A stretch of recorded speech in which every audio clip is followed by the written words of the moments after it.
A Wisconsin jury acquitted Kyle Rittenhouse in his murder trial. Rittenhouse claimed he acted in self-defense when he shot and killed 2 people and wounded a third in Kenosha, Wisconsin last year. What's your reaction to that verdict? I mean, this entire tragedy makes the case that we should not allow our fellow Americans to own and use weapons that were originally designed for battlefield use. That AR-15, that AK-47 has one single solitary purpose, and that is killing people as effectively, as efficiently, in as great a number, in as little time as possible. We saw that in Kenosha. We saw that in El Paso, Texas, where 23 people were murdered by someone with an AK-47 just in a matter of minutes. This is crazy, and we should not come to expect this as the matter of course in America. And the thing is, we don't have to.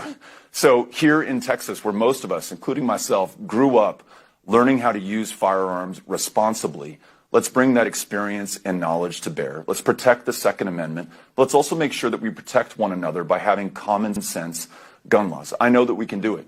I mean, I think America's a great country that, sort of a deadbeat skateboarder could have another shot in politics. I think it's wonderful. I mean, he is kind of a deadbeat, right? I mean, what does Beto do for work? I thought, I guess when I think deadbeat, I think of somebody who doesn't take care of their family, and he's. Oh, okay, it's true. He does. I don't know if he takes care of his family. I have no idea what he does with his family, but I'm just obviously picking on him.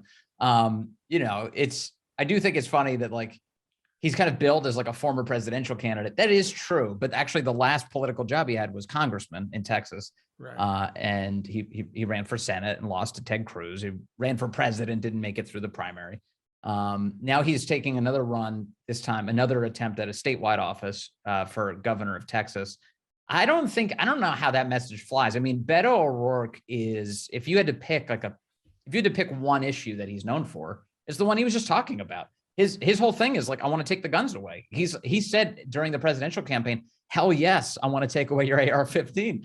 I mean, it doesn't get much more clear than that.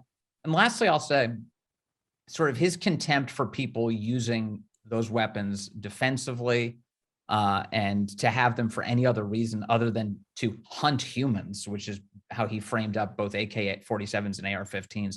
It's both, I think it's patronizing to those gun owners, and it's just flat wrong. There's plenty of people who own an AR-15 because one, it's low recoil, it's easy, it's an easy weapon to handle, and also people use it for things like varmint hunting and shooting coyotes. I mean, it's not. You have to basically have a caricature of firearms in your head in order to take the position that Beto O'Rourke does. So my understanding of what he said, and I'm not even necessarily agreeing with him, but my understanding was he said the weapon was designed to kill people and for battlefield use.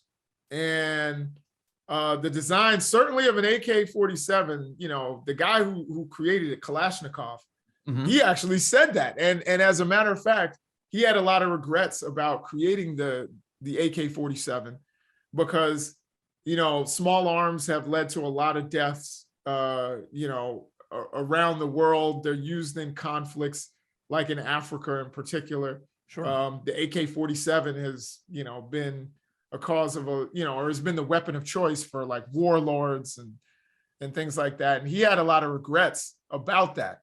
Me, I'm pretty solidly 2A and pro 2A. And, what I was expecting when our producer sent us that clip was for Beto to say something like, yeah, I want to come snatch all your guns. Not, hey, I'm pro responsible gun ownership, which is kind of what he said. And I was like, I can't disagree with that.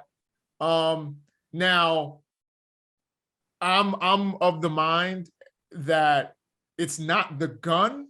You know what I mean? I think a lot of times, people are like, oh, well, it's this type of gun. It's because you have an AR-15. And I'm like, would it make a difference if I had a shotgun? You know what I mean? Yeah.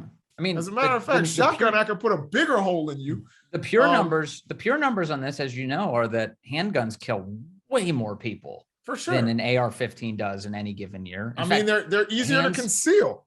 But people with like fists kill more people in a given year than AR-15s do, than any long rifle. Yeah, So, I think it's about, I think the thing is, going back to what an old joke by Chris Rock, where he said, we don't need gun control, we need bullet control. And, he's like, guns don't kill people, bullets are what are killing people.